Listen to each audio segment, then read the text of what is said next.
আসসালামু আলাইকুম ওয়া রাহমাতুল্লাহি ওয়া বারাকাতুহু।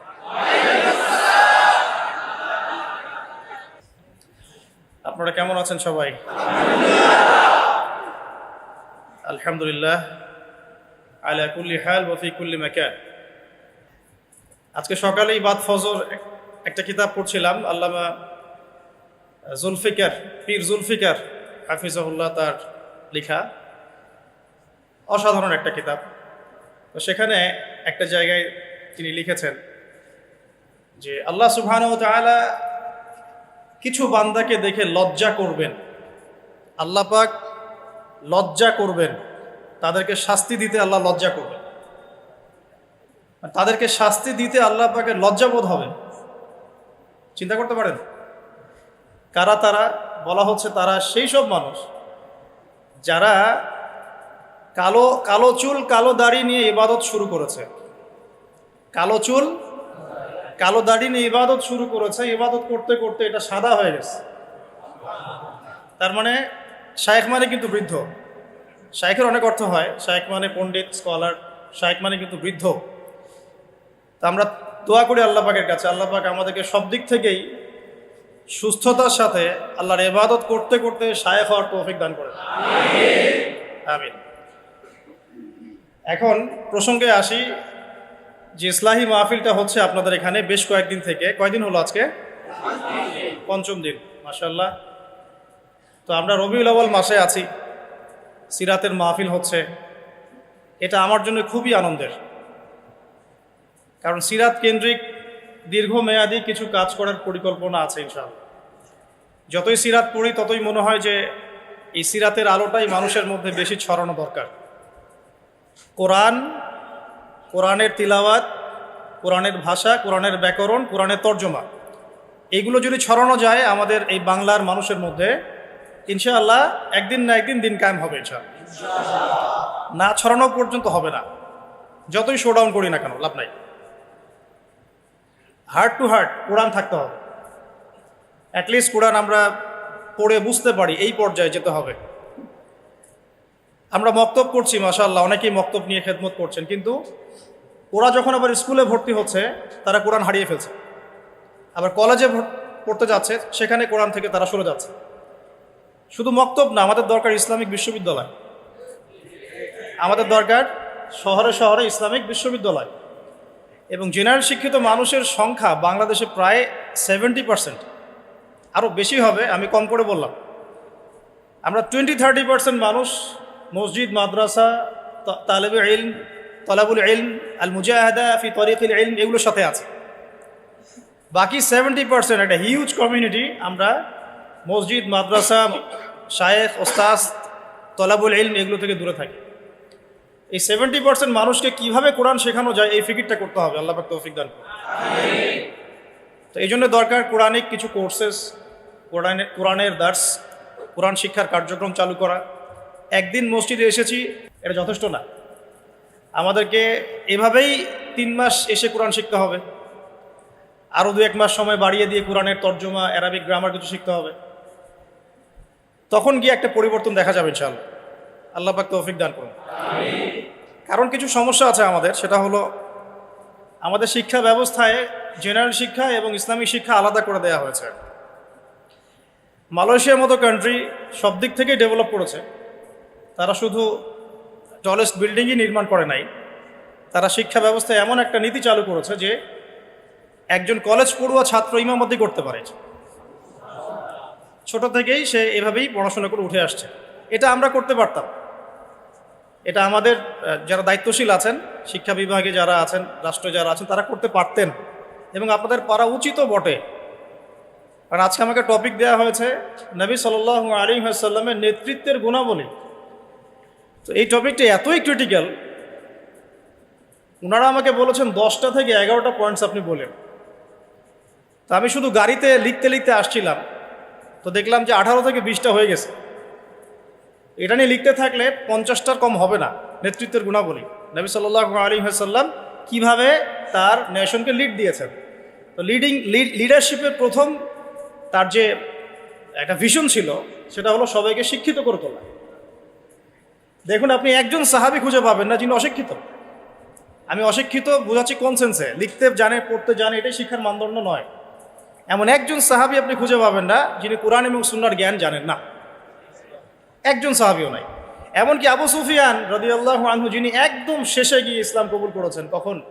ওই যে মক্কা বিজয়ের আগে আগে, তিনিও শেষ বয়সে যখন রোমকদের সাথে যুদ্ধ করছিলেন, ইয়ারমুকের যুদ্ধ, সেই যুদ্ধে কিন্তু তার একটা বড় ভূমিকা ছিল, তিনি একটা বড় ভূমিকা রেখেছেন ইয়ারমুকের যুদ্ধে।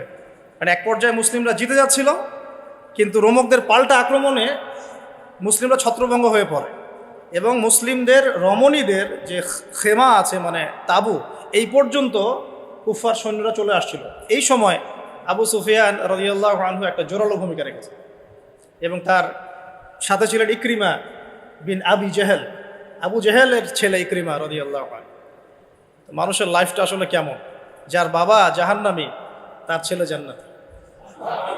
আর ইকরিমা রাদিয়াল্লাহু আনহু বলছেন যে কাতালতু রাসূলুল্লাহি ফি কুল্লি মাওতিন, আমি সারা জীবন রাসূলের এগেইনস্টে যুদ্ধ করেছি, আর আজকে কে আছো আমার সাথে মৃত্যুর বায়াত করতে পারো, কে আছো আমার সাথে মৃত্যুর বায়াত করতে পারো। তারপর তিনি আগ্রাসী আক্রমণ চালিয়ে রোমকদের যে দুর্গগুলো মানে শেল, ওদের তো যুদ্ধ নীতি খুব উন্নত ছিল, সেগুলো ভেদ করে সামনে চলে যান। এটা টার্নিং পয়েন্ট ছিল ইয়ারমুকের যুদ্ধে। আমি যেটা বলছিলাম, আমাদের টপিক ইয়ারমুকের যুদ্ধ না, যে আবু সুফিয়ান রাদিয়াল্লাহু আনহু শেষ বয়সে ইসলাম কবুল করার পরেও মসজিদে বসে বসে কান্নাকাটি করতেন আর বলতেন যে হাদা কালামু রব্বি, হাদা কালামু রব্বি, এটা আমার রবের কালাম, এটা আমার রবের কালাম। আপনি একজন সাহাবীও খুঁজে পাবেন না যিনি কোরআন এবং সুন্নাহর জ্ঞান থেকে দূরে ছিলেন। কিন্তু আমরা দুর্ভাগ্যজনক, এখন অনেকে ইসলামের জন্য জীবন দিতে চাই, বাট কোরআন পড়তে জানি না। আমার কথা মন খারাপ করেন না, আমরা ইসলামের জন্য জীবন দিতে চাই ঠিকই, এই প্রেরণা আমাদের সবার মধ্যে একটু একটু কাজ করে, কম বেশি, কারো আবেগে কারো বিবেকে, বেশিরভাগ মানুষের আবেগেই করে। তবে নবী সাল্লাল্লাহু আলাইহি ওয়াসাল্লাম আবেগী নবী ছিলেন না, তিনি খুবই ডিপ্লোম্যাটিক পারসন ছিলেন, তিনি বুঝে কাজ করতেন, কি করতে যাচ্ছি, কেন করতে যাচ্ছি। আমরা ওইদিকে আসছি ইনশাআল্লাহ। তো প্রথম পয়েন্টটা টাচ করতে চাই, শিক্ষার মধ্যে কোরআন ঢোকাতে হবে। তো এখন যারা আমরা শিখতে পারি না এই দীর্ঘদিন, আমরা কি করব? এই 60-70% জেনারেল কমিউনিটির জন্য কোরআন শিক্ষার কার্যক্রম চালু করবো ইনশাআল্লাহ। আপনাদের সার্বিক সহযোগিতা চাই এবং অংশগ্রহণ চাচ্ছি ইনশাআল্লাহ। কিছু কিছু নতুন নতুন কোর্সেস আসছে এখন, এগুলো দিয়ে মোটামুটি 6 মাসের মধ্যে কোরআনের বেসিক নলেজ শেখানো যায়, অ্যারাবিক গ্রামার শেখানো যায়। আমি এগুলো নিয়ে ঘাটাঘাটি করছি আলহামদুলিল্লাহ। এই কোরআনের মধ্যেই আলহামদুলিল্লাহ মাত্র 200 থেকে 250টা মাসদার আছে, ফেল আছে, যেগুলো দিয়ে কোরআনের প্রায় 40,000 শব্দ তৈরি করা যায়, 40,000 শব্দ। আর এই কোরআনুল কারীমে মোট শব্দ আছে 78,000, প্রায় 78,000, এক্স্যাক্টলি 77,800টা, প্রায় 78,000। এই 78,000-এর মধ্যে 40,000 শব্দ আপনি মাত্র 250টা মাসদার থেকে বের করতে পারবেন। এগুলো ওলামায়ে কেরাম বুঝবেন আর কি, আমি জাস্ট টাচ করছি। মানে কোরআন নিয়ে অনেক থিসিস গবেষণা হচ্ছে, অনেক কোর্সেস লঞ্চ করা হচ্ছে। চেষ্টা করব এগুলোকে বাংলা ভাষা অনুবাদ করে হলেও আপনাদের পর্যন্ত পৌঁছানোর, আল্লাহ পাক তৌফিক দান করুন। আরেকটা খেদমত দরকার, সিরাতের খেদমত। সিরাত প্রত্যেক যুবকের অন্তরে অন্তরে মুখস্থ থাকা চাই। সিরাতের খেদমত শুনেই আমার ভালো লাগছে, যেখানে সিরাতুন নবী সাল্লাল্লাহু আলাইহি ওয়াসাল্লাম কেন্দ্রিক আমরা আলোচনা করছি। সিরাত এত চমৎকার, এত গভীর, এত মানে ইমোশনাল। সিরাত পড়ে যদি কেউ ওমরাহ করে এবং রাসূল সাল্লাল্লাহু আলাইহি ওয়াসাল্লামের রওজা জিয়ারত করে, সে যে আবেগ অনুভূতি আর ফিলিংসটা পাবে, সিরাত না পড়া মানুষ সেটা পাবে না। সিরাত পড়ে যদি আপনি সিরাতের সাথে সংশ্লিষ্ট স্থানগুলো জিয়ারা করেন, তাহলে যে ফিলিংসটা পাবেন সিরাত না পড়ে পাবেন। আর কোরআন এবং সুন্নাহর, কোরআনের আয়াতগুলো এবং হাদিসগুলো কোনটা কোন প্রেক্ষাপটে কখন কিভাবে নাজিল হয়েছে, এটা বোঝার জন্য সিরাত লাগবে। আদারওয়াইজ আমরা কোরআন সুন্নাহ হাতে নিয়েও বিভ্রান্ত হতে পারি। সিরাত একটা উপন্যাস, একজন মহামানবের উপন্যাস, যে উপন্যাসটা তিনি নিজ হাতে লিখেন নাই, লিখেছেন আল্লাহ রাব্বুল আলামিন। সিরাত একটা উপন্যাস, এটা সেই ব্যক্তি লিখেননি যাকে নিয়ে সিরাত, বরং এটা লিখেছেন তার রব আল্লাহ রাব্বুল আলামিন। সিরাতুন নবী সাল্লাল্লাহু আলাইহি ওয়াসাল্লাম। তো সিরাতের অনেক পার্ট আছে, সিরাত এবং দাওয়াত, সিরাতের আলোকে দিন কায়েম, সিরাতের আলোকে সুন্নাহ, সিরাতের আলোকে আসবাবুন নুজুল, অনেক পাঠ হতে পারে। সিরাতের আলোকে গাজওয়া, সিরাতের আলোকে সারিয়া, সিরাতের আলোকে জিহাদ, সিরাতের আলোকে দাওয়াত, অনেক কিছু হতে পারে। তো আমরা চাচ্ছি সিরাতের একটা প্যানেল তৈরি করতে, মানে সিরাত বিশেষজ্ঞ প্যানেল। এখান থেকে অনেক ভালো ভালো অনেক বড় বড় ওলামায়ে কেরাম এবং অনেক ভালো ভালো তলেবে ইলম উঠে আসবেন, যাদেরকে নিয়ে একটা প্যানেল করা যায়, করে সিরাতের ছোট থেকে ছোট, বড় থেকে বড় বিষয়গুলোকে নিয়ে আলাদা আলাদা করে আমরা দার্স রেডি করতে পারি। সিরাতের উপরেই দেখা গেল 50টা দার্স, ঠিক আছে? তো আমার নিয়ত আছে, আপনারা দোয়া করবেন আল্লাহ পাক যেন তৌফিক দান করেন। এবং সিরাত নিয়ে কাজ করতে ইচ্ছুক এমন যুবক ভাই বা যারা তালেব ইলম আছেন বা যারা এখনো পড়াশোনা করছেন বা ওলামায়ে কেরাম যদি এগিয়ে আসেন, পরামর্শ দেন, আমি খুব উপকৃত হব ইনশাআল্লাহ। আল্লাহ পাক তৌফিক দান করুন। একটা কোরআন, একটা সিরাত, আর একটা দরকার হলো তাজকিয়া। একটা কি? আমি সুন্নাহ না বলে তাজকিয়া শব্দটা বলেছি এই কারণে, অনেকে আমরা সুন্নাহর উপর আমল করি বাট তাজকিয়া নাই। অনেকে সুন্নাহর উপর আমল করি, দাড়ি রেখেছি, টুপি পরছি, পাগড়ি পরছি, আমরা এমন কোনো সুন্নাহ নাই আমলে বাদ দিচ্ছি, এমন কোনো সুন্নাহ নাই। 2 রাকাত তাহিয়াতুল মসজিদ পড়ছি, তাহিয়াতুল ওযু পড়ছি, বাট তাজকিয়া নাই। তাজকিয়া কি? আত্মশুদ্ধি। তাজকিয়া মানে কি? আত্মশুদ্ধি। আর তাজকিয়া যে আমাদের নাই এটা বোঝার জন্য অনলাইন যথেষ্ট। অনলাইনে ফেসবুকে ঢুকলেই বোঝা যায় আমাদের তাজকিয়ার কি অবস্থা। এখানে অনেক সময় একজন আলেম আরেকজন আলেমকে যে ভাষায় গালি দিচ্ছেন, তাতে আপনারা পরকালে আল্লাহর কাছে কি জবাব দিবেন সেটা চিন্তা করতে হবে। তাজকিয়ার সাথে এগুলোর কি সম্পর্ক? বাবা মা ভাই বোন জ্ঞাতি গোষ্ঠী তুলে গালি দিয়ে ধুয়ে দিচ্ছে। তো যদি ওলামায়ে কেরামদের কেউ এই কাজগুলো করে থাকেন, তাহলে সাধারণ জনগণ কি করবে? কাদেরকে দেখে তারা শিখবে ইসলাম? ইস্যু পাগল হয়ে গেছে আমরা। মন চাইলে একটা কমেন্ট করে দিলাম, মন চাইলেও একটা গালি দিয়ে দিলাম, মন চাইলেও একটা শেয়ার দিয়ে দিলাম। এটার পরিপ্রেক্ষিতে উম্মার মধ্যে যে বিভক্তি বাড়ছে এবং প্র্যাকটিসিং মুসলিমদের সম্পর্কে জেনারেলদের যে একটা বিরূপ ধারণা সৃষ্টি হচ্ছে, আর যারা ইসলামের দিকে আসতে চায় ওরাও আসার আগে আবার চিন্তা করছে 10 বার যে বাবা যাবো কি যাব না। আমাদের চরিত্র পরিশুদ্ধ করতে হলে তাজকিয়া দরকার। তাজকিয়া মানেটা কি? অনেকে এটাকে সুফিইজমের সাথে সম্পৃক্ত করে দেন। সুফিইজম, তাজকিয়া এগুলো ইসলামের কোনো শত্রু নয়। এটা মানুষকে আধ্যাত্মিকত্ব শেখায়, বরং সুন্নাহর উপর আমল করার একটা প্রেরণা তৈরি করে এবং মনটাকে পরিশুদ্ধ করে। ধরেন আমি সারাদিন অনেক সুন্নাহর উপর আমল করছি, কিন্তু আমার এক ভাইকে আমি হিংসা করি। আর হিংসা এখনকার অনলাইনের জগতে ফরজ। হিংসা না করলে কেউ অনলাইনে টিকতে পারবে না, তাকে হিংসা করতেই হবে। যেমন সুদ না খাইলে কেউ অর্থনীতি চালাতে পারে না, সুদ এখন ফরজ হয়ে গেছে। ঠিক এইরকম অবস্থা, আল্লাহ মাফ করো। তো আমি যদি সুন্নাহর উপর আমল করি কিন্তু আপনাকে হিংসা করি, তাহলে লাইলাতুল কদরের মতো রাত্রেও আমি ক্ষমা পাচ্ছি না, লাইলাতুল বারার মতো রাত্রেও আমি ক্ষমা পাচ্ছি না। আল্লাহ পাক বলছেন সবাইকে আল্লাহ মাফ করে দিচ্ছেন এই হিংসুক ব্যতীত। তাহলে তাজকিয়া কি? আত্মশুদ্ধি। এটা আজকের টপিক না, আমি বলছি 3টা জায়গায় ফোকাস করতে হবে খুব বেশি। কোরআনের শিক্ষা স্পেশালি জেনারেলদের মধ্যে, কারণ মক্তব মাদ্রাসা শেখানো হচ্ছে বাট জেনারেলরা পাচ্ছেন না। এবং শিক্ষাটাকে সহজ করে দেওয়া, সহজলভ্য করা, সহজ করা, যাতে ঘরে ঘরে হার্ট টু হার্ট আমরা কোরআনটা পৌঁছাতে পারি। শুধু তিলাওয়াত নয়, তিলাওয়াতের সাথে অবশ্যই অর্থ বোঝা। শুধু তেলাওয়াত করলে অবশ্যই নেকি পাবেন আপনি, প্রত্যেক হরফে 10 নেকি করে, কিন্তু এটাতে কোরআনের হক পরিপূর্ণ আদায় হয় না, কোরআনের মূল মেসেজটা আমরা পাচ্ছি না। আর 2 নাম্বার হচ্ছে সিরাতের শিক্ষা, সিরাতের ব্যাপক প্রচার প্রসার। আর 3 নাম্বার তাজকিয়া, সুন্নাহ ভিত্তিক জীবনযাপন এবং তাজকিয়া। তাজকিয়ার জন্য দরকার আত্মশুদ্ধিওয়ালা মানুষের সোহবত। আত্মশুদ্ধিওয়ালা মানুষের সোহবত, এই মানুষ খুঁজে বের করা একটা চ্যালেঞ্জ। এই মানুষগুলো খুঁজে পেতে হলেও তাকদীরের একটা ভালো ভাগ্য লাগবে। কারণ দিন শেষে বুঝতে পারছি যে কেউ যদি জাহেল থাকে এটাও তাকদীরেই ছিল, কেউ যদি হকপন্থী আলেমের সোহবত পেয়ে যায় এটাও তাকদীরেই ছিল। কিছু করার না, এটা তাকদীর। কেউ পাবে কেউ পাবে না, কিন্তু চেষ্টা যে করবে আল্লাহ পাক তাকে মিলাই দিতেও তো পারেন ইনশাআল্লাহ। দিন দিন এরকম আত্মশুদ্ধিতে পরিপূর্ণ ওলামায়ে কেরামদের সংখ্যা কিন্তু কমছে। আপনি খেয়াল করেছেন? কমছে। যে ব্যক্তি হক ও বাতিলকে পার্থক্য করে দেয়, যে ব্যক্তি অন্যের শুভাকাঙ্ক্ষী, যে ব্যক্তি উম্মার ঐক্য চায়, যে ব্যক্তি নিজে যা বলে তার উপর আমল করে, যে ব্যক্তি অন্যকে আল্লাহর দিকে ডাকে, যে ব্যক্তি নিজে হারাম খায় না, যে ব্যক্তি আলেমদের মাঝে বিভেদ সৃষ্টি করে না, যে ব্যক্তি মানুষকে নবী সাল্লাল্লাহু আলাইহি ওয়াসাল্লাম রেখে যাওয়া সুন্নতের দিকে ডাকে, যার অন্তরটা পরিষ্কার, ভিতরে কোনো হিংসা নাই, কোনো অহংকার নাই, কোনো গীবত তহমত কিচ্ছু নাই, এরকম মানুষ, এরকম আলেম খুঁজে পাওয়া কি চারটাখানি কথা? আমার কথা শুনে আপনাদের ইগোতে লাগা উচিত নয়, আপনাদের চোখে পানি আসা উচিত। এই কথা 3টা ওলামায়ে কেরামদের জন্য। আমরা অনেক ওলামায়ে কেরামকে দেখেছি টাইটেল পাস, অন্তরটা হিংসা দিয়ে ভর্তি গেছে। এতে আপনি ইগোতে নিয়েন না, বরং আপনার চোখ দিয়ে পানি পড়া উচিত।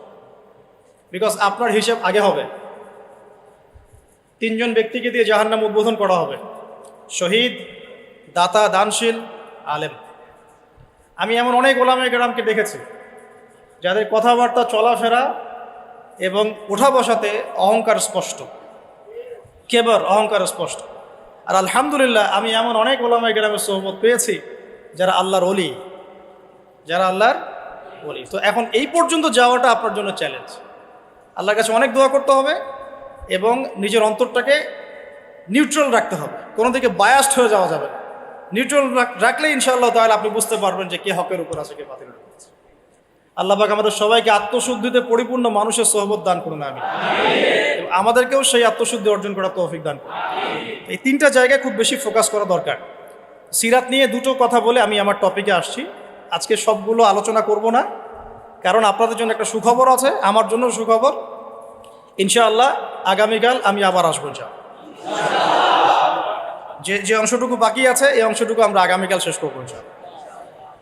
আগামীকাল আমাদের এখানে একজন ওস্তাদ আসবেন, তার আগে বা তারপরে, যদিও কালকে আমার ডেট নাই, আমি চেয়ে নিয়েছি এটা, কারণ আমি সিরাত পড়তে গিয়ে দেখেছি যে এটা এক লেকচারে কোনোদিনও আলোচনা শেষ করা যাবে না।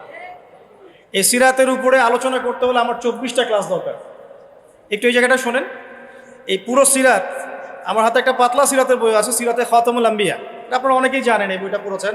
আল্লামা শফি রাহিমাহুল্লাহ রচিত অনবদ্য একটা কিতাব, কলেবর ছোট কিন্তু অনেক গভীর কথা, কঠিন টপিক, নবী সাল্লাল্লাহু আলাইহি ওয়াসাল্লামের নেতৃত্বের গুণাবলী। তো আমাদের এখানে নিশ্চয়ই নেতারাও আছেন। নেতা বলতে শুধু রাজনৈতিক নেতা বোঝাচ্ছি না, পরিবারের নেতা, মসজিদের নেতা, এই মার্কেটের নেতা, অর্থনীতির নেতা এবং অবশ্যই আমাদের সম্মানিত পলিটিক্যাল নেতৃবৃন্দ তো আছেন। তো লেকচারটা সবার জন্যই। আল্লাহ পাক আমাদের সবাইকে মনের কান দিয়ে শোনার তৌফিক দান করুন। সোজা কথায় আসি। নবী করিম সাল্লাল্লাহু আলাইহি ওয়াসাল্লাম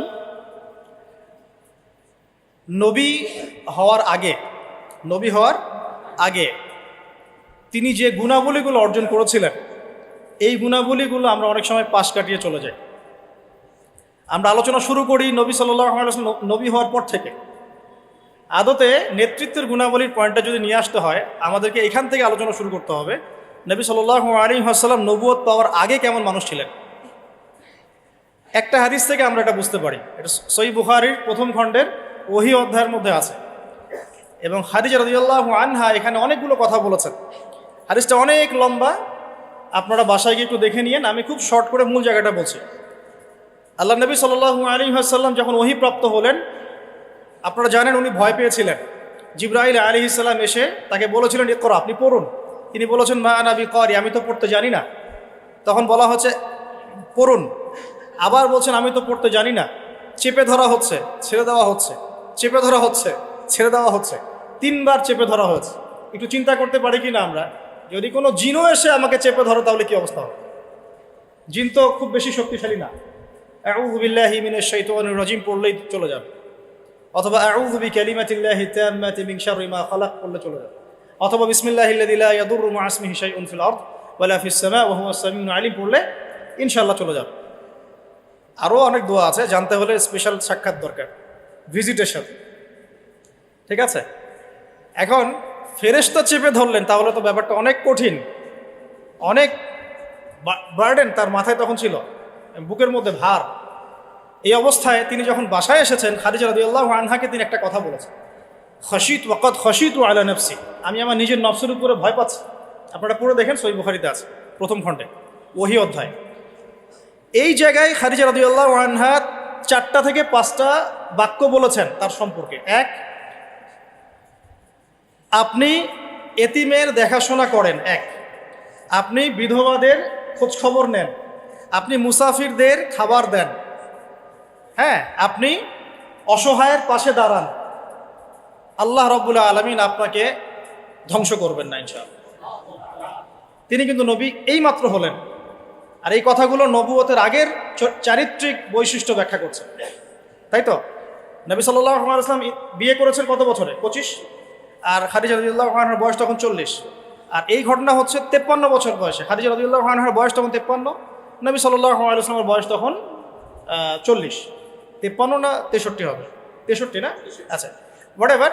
নবী সাল্লাল্লাহু আলাইহি ওয়াসাল্লামের বয়স তখন 40, বিয়ে হয়েছে 25-এ। 25 থেকে 40 কত হলো? 15 বছর। এই 15 বছরে খাদিজা রাদিয়াল্লাহু আনহা দেখেছেন নবী সাল্লাল্লাহু আলাইহি ওয়াসাল্লাম মিসকিনদের পাশে থাকেন, তিনি এতিমের দেখাশোনা করেন, মুসাফিরদের অন্নদান করেন, মিসকিনদের পাশে থাকেন। মানে তিনি কারো প্রতি জুলুম করেন না, তিনি খুবই মানবিক একজন মানুষ এবং তার চারিত্রিক বৈশিষ্ট্য অনন্য সুন্দর। ইনশাআল্লাহ আল্লাহ আপনার কোনো ক্ষতি করবেন না। এটা তার স্ত্রী তাকে বুস্ট আপ করলেন পিছন থেকে। এখন নবুয়তের আগের এই গুণাবলীগুলো কি আমরা অর্জন করতে পেরেছি? নবুয়তের আগের এই চারিত্রিক গুণাবলীগুলোই কি আমাদের নেতৃবৃন্দের মধ্যে আছে কিনা? নেতৃবৃন্দ বলতে আমরা সবাই বোঝাচ্ছি মনে করেন, আমাদের মধ্যে আছে কিনা? আমরা সবাই কোনো না কোনো জায়গায় দায়িত্বশীল, বাড়ির বা মসজিদের বা ব্যাংকের বা অর্থনীতির বা রাজনীতির।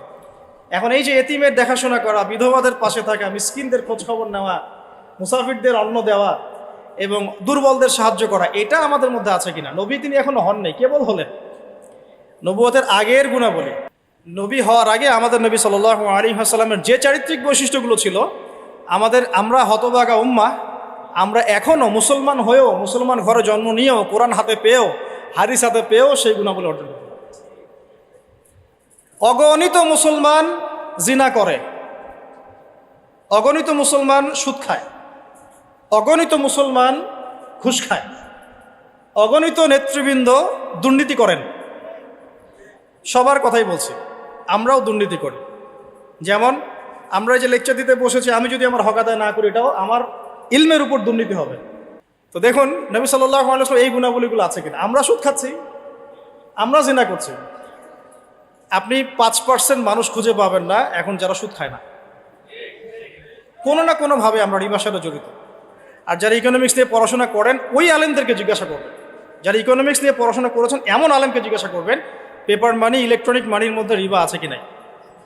যাদের মধ্যে এই জ্ঞান নেই ওদেরকে জিজ্ঞাসা করে লাভ নাই, তারা বলবে খারেজি। কি বলবে? তারা বলবে খারেজি হয়ে গেছে। সুবহানাল্লাহ। যাই, আমরা দোয়া করি আল্লাহ পাক তাদেরকে তাসকিয়া দান করে। হয়তোবা বোঝে না, অথবা দুনিয়ার স্বার্থে কথা বলে। এখন আমরা জিনা করছি, উঠতে বসতে, চলতে ফিরতে, বাসে, অটোতে, উবারে, এইখানে সবখানে। আমি বলেছি আমার আশঙ্কা, আমি ঢাকা শহরেরই বাসিন্দা, এখন তাকদীর আমাকে এখানেই মিলাই দিছে, কিভাবে জানি। আসলে আল্লাহ রাব্বুল আলামিন মানুষের কিবোধ পছন্দ করেন না। আমি একসময় অহংকার করে 2 দিন বলেছিলাম, মনে হয় আমার মনে আছে, যে আমাকে ফ্রি একটা ফ্ল্যাট দিলেও ঢাকাতে আমি থাকবো না কখনো। এটা আমি বলেছিলাম আজকে থেকে 5 বছর আগে, 6 বছর আগে। আল্লাহ রাব্বুল আলামিন হয়তো এই কথাটা পছন্দ করেন, কারণ আল্লাহ পাক কারো কিবোধ, অহংকার, এরকম শক্ত কথা পছন্দ করেন না, মেবি, আল্লাহ ভালো জানেন। তো আল্লাহ পাক এইখানেই আমাকে শ্বশুর বাড়ি দিয়ে দিস, থাকবে না মানে থাকতেই হবে। আর আলহামদুলিল্লাহ এখানে এসে দেখলাম যে মাশাআল্লাহ বাংলাদেশের অনেক বরেণ্য উলামায়ে কেরাম এই শহরকে কেন্দ্র করে কাজ করেন। তাদের সোহবত যদি না থাকতো আমি এই শহরে থাকতাম না, তাদের সোহবত যদি না থাকতো এই শহরে হয়তো আমি থাকতাম না। তবে তারা এই শহরের যান্ত্রিক জীবন থেকে দূরে থাকেন, কারণ যান্ত্রিক জীবনে আপনি আল্লাহর নূর, মারেফত বুঝতে পারবেন না। তারা যদি এইরকম বিজি লাইফ লিড করতেন তাহলে আমরা এরকম কিতাবগুলো পেতাম না। খুব খেয়াল করে দেখবেন এখানে জন্ম নিয়ে কতজন আলেম হয়েছে। এই শহরে জন্ম নিয়ে বাই বর্ন ঢাকায় জন্ম নিয়ে কতজন আলেম হয়েছে, যারা ওলামায়ে কেরাম তারা বাহির থেকে এসে এই শহরকে আলোকিত করছেন। বুঝতে পারছেন কি বিষয়টা? এখন দেখুন আমরা সব জায়গায় জেনা করছি। আমার আশঙ্কা ঢাকা শহরে যদি কোনো বড় ভূমিকম্প হয় বা ছোটও হয়, জেনার পাপের কারণে হয়। আল্লাহ পাক আমাদেরকে হেফাজত করুন। আর আমি আজকে আরও বেশি কনসিয়াস এবং ভয় পাচ্ছি এই কথাটা বলতে, যে যদি আল্লাহর কোনো গজব চলে আসে তখন ভালো মন্দ কোনো মানুষ ছাড় পাবে না, আমরাও ছাড় পাবো না, ভালো মানুষ মনে হয় ছাড় পাবে এমন না। কারণ আজকে সকালে আমি একটা কিতাব পড়ছিলাম, আল্লামা হুসাইন আহমদ মাদানী রাহিমাহুল্লাহ, আপনার নাম শুনেছেন নিশ্চয়ই, ওলামায়ে দেওবন্দের একজন নক্ষত্র। তার একটা কিতাব আছে শেষ খলিফার পদধ্বনি, পড়েছেন? শেষ খলিফার পদধ্বনি, ইমাম মাহাদিকে নিয়ে লিখেছেন উনি, মাশাআল্লাহ। এই কিতাবটার পাণ্ডুলিপি পাওয়া গেছে প্রায় 75 বছর পরে, হারিয়ে গিয়েছিল এটা। কারণ তাকে ওই ইতালির পাশে মাল্টা একটা জায়গা আছে, ওখানে ব্রিটিশরা নির্যাতন করেছিল, নিয়ে গিয়ে ওইখান থেকে হারিয়ে গেছে বইটা। যাই হোক, তো ওইখানে তিনি একটা হাদিস এনেছেন যে যখন ইমাম মাহাদির হাতে বায়াত নেওয়া হবে, জায়গাটা হচ্ছে হাজারে আসওয়াদ, দেখেছেন হাজারে আসওয়াদ, কাবাগড় এই কর্নার হাজারে আসওয়াদ, রুকনে ইয়ামানি না, কিন্তু অনেকে রুকনে ইয়ামানিকে হাজারে আসওয়াদ মনে করে। হাজারে আসওয়াদ এবং এই যেখানে আছে মাকাম ইব্রাহিম, এর মাঝখানে বায়াত নেওয়া হবে। আর বায়াত নেবেন কতজন জানেন? 313 জন। 313 জন। বদরি সাহাবী 313, তালুতের বাহিনী 313, এখানেও 313। তো বায়াত যখন নেওয়া হবে শাম থেকে, তখন একটা দল আসবে তাদের বিরুদ্ধে যুদ্ধ করতে। নবী সাল্লাল্লাহু আলাইহি ওয়াসাল্লাম বলেছেন শামের ওই বাহিনীকে মক্কা মদিনার মাঝখানে বাইদা নামে একটা জায়গা আছে, এখানে ধসিয়ে দেওয়া হবে। আয়েশা রাদিয়াল্লাহু আনহা বলছেন তখন তো অনেক সাধারণ মানুষও থাকবে, নবীজি বললেন সবাইকে ধসিয়ে দাও। এখান থেকে একটা দলিল আনা হয়েছে, ওখানে আল্লাহর গজব চলে আসলে ভালো মন্দ সবার উপরেই আসবে, এরপর কিয়ামতের দিন নিয়াত অনুযায়ী মানুষকে ওঠানো হবে। আল্লাহ পাক আমাদেরকে আল্লাহ পাকের গজব থেকে হেফাজত করুন, আমাদেরকে ইসলাম এবং সংশোধন দান করুন, আমাদের নেখায়াত আল্লাহ বরকত দান করুন। আল্লাহ পাকের গজব আসে এমন কাজে লিপ্ত হওয়া থেকে আল্লাহ পাক হেফাজত করুন। নবুয়তের আগের ক্যারেক্টার আমরা অর্জন করতে পারিনি, এই পয়েন্টে ছিলাম। জেনা প্রচুর হচ্ছে, স্পেশালি ইয়াং জেনারেশনের দিকে। আল্লাহ পাক আমাদেরকে জেনা থেকে বাঁচিয়ে রাখুন। আর মেয়েদের কথা তো বলার অপেক্ষা নাই, কি অবস্থা, কি অবস্থা, আমাদের শহরের মেয়েদের কি অবস্থা, আমাদের মা বোন স্ত্রীদের কি অবস্থা। আমরা আল্লাহর কাছে কি জবাব দেব? আমরা কেউই চোখের পথ থেকে মুক্ত নই, আর যারা অনলাইনে বিচরণ করি তারা তো মোটেই না। আমরা আল্লাহর কাছে আসলে কি জবাব দেব? ও মার্কেটেই আছি তো বসে, আমরা তো মার্কেটেই বসে আছি, সুবহানাল্লাহ। মার্কেট মানে এখন মহিলা, মার্কেট এখন ছেলের চেয়ে মহিলা বেশি। মানে আমরা কামাই রোজগার করে বাসায় গিয়ে টাকা ধরিয়ে দিয়ে যাও। আল্লাহ পাক আমাকে ইসলাহ দান করুন, আপনাদের সবাইকে ইসলাহ দান করুন। প্রথম কথা, নবী সাল্লাল্লাহু আলাইহি ওয়াসাল্লামের নবুয়তের পূর্বের জীবনের যে আখলাক, সে আখলাকটা অর্জন করতে হবে। এটা হচ্ছে নববী নেতৃত্বের প্রথম শর্ত। পারা যাবে ইনশাআল্লাহ? তাহলে আমরা এখন বেসিক কিছু কাজ করব। দেখুন, মুসলমানের দোকানে আমরা যেতে মাঝে মাঝে ভয় পাই, ঠকায় দেয় কিনা। একজন হিন্দু ভাইয়ের দোকানে গিয়ে আপনি দুধ কিনতে কমফোর্ট ফিল করেন, ও দুধে পানি মেশায় না। হ্যাঁ, অনেক সময় এমন হয়, সব সময় না হলে অনেক সময় এমন হয়। তাহলে আমরা যদি আমাদের আখলাক ঠিক না করতে পারি, তাহলে এই বড় বড় কথাগুলো আসলে কোনো কাজে দিবে না। আল্লাহ পাক আমাদের সবাইকে ভেতর থেকে সৎ হওয়ার তৌফিক দান করুন। এতিমের দেখাশোনা করা যাবে ইনশাআল্লাহ। বিধবাদের দেখাশোনা, অনেকে ফ্যান্টাসিতে ভোগেন 4টা বিয়ে করবেন, তো একজন বিধবাকে বিয়ে করে দেখান, তাই না? আমাদের তো মাশাআল্লাহ অনেক ফ্যান্টাসি অনেকের মধ্যে, 4টা করবো 4টা বিয়ে। তো একজন বিধবাকে করে দেখান, একজন তালাক প্রাপ্তাকে করে দেখান, একজন এতিমকে করে দেখান, তারপরে বোঝা যাবে যে ইসলাম কতটুকু বুঝেছেন। আচ্ছা, মিসকিনদের পাশে থাকা, অসহায়ের পাশে থাকা, মাজলুমের পাশে থাকা, মুসাফিরদের খেদমত, এই কাজগুলো আমরা করতে পারবো ইনশাআল্লাহ। আল্লাহ পাক এরকম সোশ্যাল ওয়ার্কগুলো করার তৌফিক আমাদের সবাইকে দান করুন। 2 নাম্বার দেখুন, নবী সাল্লাল্লাহু আলাইহি ওয়াসাল্লাম নবী হয়েছেন, এবার তিনি উম্মাকে নেতৃত্ব দিবেন। কারণ আল্লাহ পাক তাকে একটা ভিশন দিয়েছেন, ভিশনটাকে ফিক্স করতে হবে। ভিশন মানে কি? লক্ষ্যটা কি? লক্ষ্যটা এক বাক্যে হচ্ছে আমি, আপনি, আমরা সবাই, নবী সাল্লাল্লাহু আলাইহি ওয়াসাল্লামের ক্ষেত্রে পুরো উম্মাহ, আমরা যেন দুনিয়াতেও সফল হই, পরকালেও জান্নাতে যাই। বাস, সিম্পল। এর চেয়ে বড় কোনো ভিশন আছে? আমাদের ভিশন 2টা। এক, কোরআন সুন্নাহ রাসূলের সিরাত তাজকিয়া এগুলোকে নিয়ে যেন আমরা দুনিয়াতে সফল হই, পরকালে জান্নাতে যাই, বাস এতটুকুই। আর দুনিয়াতে সাফল্য মানদণ্ড, মানে সাফল্য ব্যর্থতার মানদণ্ডটাই পরকালের জান্নাতে যাওয়া না যাওয়ার মানদণ্ড নয়। দুনিয়াতে কেউ যদি কিছু ব্যর্থ হয়, দারিদ্রতায় থাকে, অভাবে থাকে, ইত্যাদি ইত্যাদি, তাহলে এর মানে এই না যে সে জান্নাতে যেতে পারবে। কিন্তু আল্লাহ পাক আমাদেরকে পাঠিয়েছেন, এই শরিয়া দিয়েছেন, নবী সাল্লাল্লাহু আলাইহি ওয়াসাল্লামকে পাঠিয়েছেন, কোরআন সুন্নাহ দিয়েছেন দুটো। একটা হচ্ছে আমরা যেন দুনিয়াতেও দাপটের সাথে চলতে পারি, বিজয়ী হতে পারি, বিজয়ী উম্মাহ হতে পারি, এবং পরকালে যেন আমরা জান্নাতে যেতে পারি। That's all. এটা আমাদের ভিশন। তো এই ভিশনটা নবী সাল্লাল্লাহু আলাইহি ওয়াসাল্লামের ছিল কি ছিল না? এখন এটাকে বাস্তবায়ন করার জন্য আল্লাহ নবী সাল্লাল্লাহু আলাইহি ওয়াসাল্লাম নিজে হিমসেলফ তিনি নেতৃত্ব দিয়েছেন কিনা? দিয়েছেন কিনা?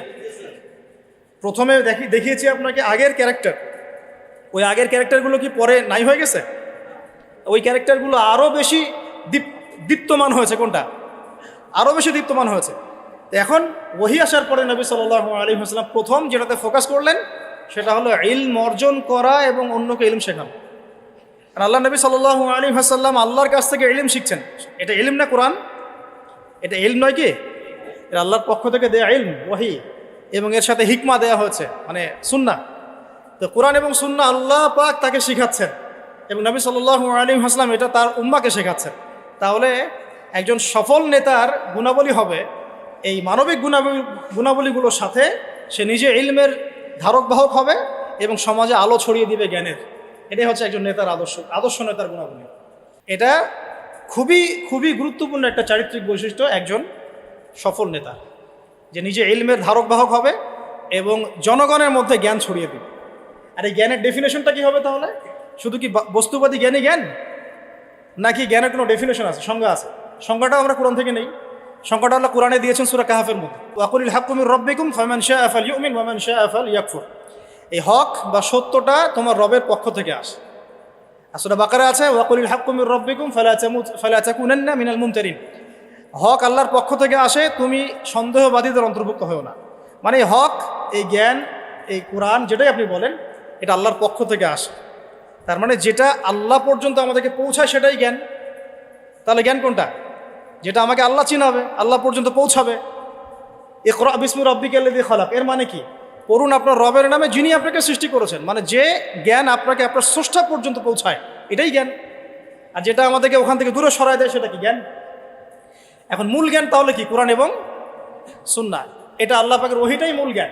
এর সাথে প্রাসঙ্গিক উপকারী যে কোনো ইলম চর্চা করা যাবে, হোক সেটা মেডিকেল সায়েন্স, ইঞ্জিনিয়ারিং, দর্শন, রসায়ন, পদার্থ, সাহিত্য, সবই চর্চা করা যাবে, যতক্ষণ না সেটা কোরআন সুন্নাহর যে মূল ধারা, মূল নীতি এর সাথে সাংঘর্ষিক। আমার কথা কি বুঝতে একটু কষ্টকর হচ্ছে? হ্যাঁ, যতক্ষণ পর্যন্ত কোরআন এবং সুন্নাহর মূল ধারার সাথে, মূল নীতির সাথে এই জ্ঞানগুলো কন্ট্রাডিক্টরি না হবে, ততক্ষণ পর্যন্ত এটা চর্চা করা যাবে। এটা এখন আমরা নেশন ওয়াইজ দেখেন যে আমরা কি আসলে কোরআন এবং সুন্নাহর জ্ঞানটা প্রমোট করছি, না অন্য বস্তুবাদী জ্ঞানটা প্রমোট করছি? আর নবী সাল্লাল্লাহু আলাইহি ওয়াসাল্লাম কি করেছেন? তিনি কি বস্তুবাদী জ্ঞানটাকে প্রমোট করেছেন বেশি, নাকি কোরআন সুন্নাহর জ্ঞানটাকে বেশি প্রমোট করেছেন? তাহলে একজন সফল নেতার, সফল নেতৃত্বের প্রথম কাজ নিজে জ্ঞানের ধারক বাহক হওয়া এবং জনসাধারণ অনুসারীদের মধ্যে জ্ঞানের বিপ্লব ছড়িয়ে দেওয়া। ঠিক আছে ভাই? দুইটা পয়েন্ট পেলাম আমরা। এখন আপনি খেয়াল করে দেখেন, নবী সাল্লাল্লাহু আলাইহি ওয়াসাল্লাম নিজে তো এই পুরো মহাবিশ্বের, মানে আল্লাহ রাব্বুল আলামিনের বান্দাদের মধ্যে সবচেয়ে জ্ঞানী মানুষ, এবং তার অনুসারীদেরকে আপনি দেখেন একজন অনুসারী খুঁজে পাবেন না যিনি অজ্ঞ আছে, নাই। বরং তারা শতাব্দীর পর শতাব্দী তাদের আলোর দুটি ছড়িয়ে আমাদের পর্যন্ত জ্ঞানটা পৌঁছে দিলেন। এই জ্ঞান কি মরে গেছে না এখনো জীবিত? এই হলো জ্ঞান। তাহলে আমরা যদি সফল নেতা হতে চাই, সফল নেতৃত্বের দাবি করি, তাহলে অবশ্যই আমাদেরকে জ্ঞানতাত্ত্বিক বিপ্লব সংঘটিত করতে হবে। এটার জন্য শুধুমাত্র বস্তুবাদী জ্ঞান যথেষ্ট নয়। যতক্ষণ না আমরা জেনারেল শিক্ষা, ইসলামিক শিক্ষাকে একত্রিত করে একটা নতুন কিছু করছি, ততক্ষণ পর্যন্ত এই জাতির, এই আমরা যারা স্বপ্ন দেখি যুবক যুবতী সোনামণিদেরকে নিয়ে, এটা বাস্তবায়িত হবে না। এটা বাস্তবায়িত হবে না। আমরা একটা জিনিস লক্ষ্য করছি, দেখুন, এটাও একটা নেগেটিভ বিষয়। এটাও ইগোতে নিয়ে না, ভাবতে হবে বিষয়গুলো নিয়ে। ইগোতে নিয়ে নেওয়া যাবে না, কথা শুনলেই ভাবতে হবে। আমরা অনেকেই সমাজটাকে বিভক্ত করে ফেলছি, এবং এই বিভক্তটা করছি আমরা কিছু দাড়ি টুপিওয়ালা মানুষ। এটা আমি নিজেও ফেস করেছি। একটু মসজিদে আছি আমরা, আদব রক্ষা করব, কিছু দাড়ি টুপিওয়ালা মানুষ। আমরা সমাজটাকে এভাবে বিভক্ত করেছি, তোমরা জেনারেল, আমরা আলেম। তোমরা জেনারেল, তো you have come from general background, আর আমরা এসেছি ফ্রম মাদ্রাসা ব্যাকগ্রাউন্ড। এভাবে অনেক সময় আমরা সমাজটাকে বিভক্ত করে ফেলছি। বরং আমাদের উচিত যারা জেনারেল লাইনে পড়াশোনা করেছে দীর্ঘদিন, তাদেরকে একটু বুকে টেনে নেওয়া। আদারওয়াইজ আপনি তাদেরকে দিন ওইভাবে শেখাতে পারবেন না। আর এটা তো অহংকার হয়ে যাবে তখন, যে আমি মাদ্রাসা ব্যাকগ্রাউন্ড থেকে আসছি, তুমি জেনারেল ব্যাকগ্রাউন্ড থেকে আসছো, তুমি কি জানো? তুমি তো জানো না সামি আল্লাহু এর পরে পেশ দিতে হয়, মানে আমরা এটাও জানি না কোরআনে পেশ দিতে হয়।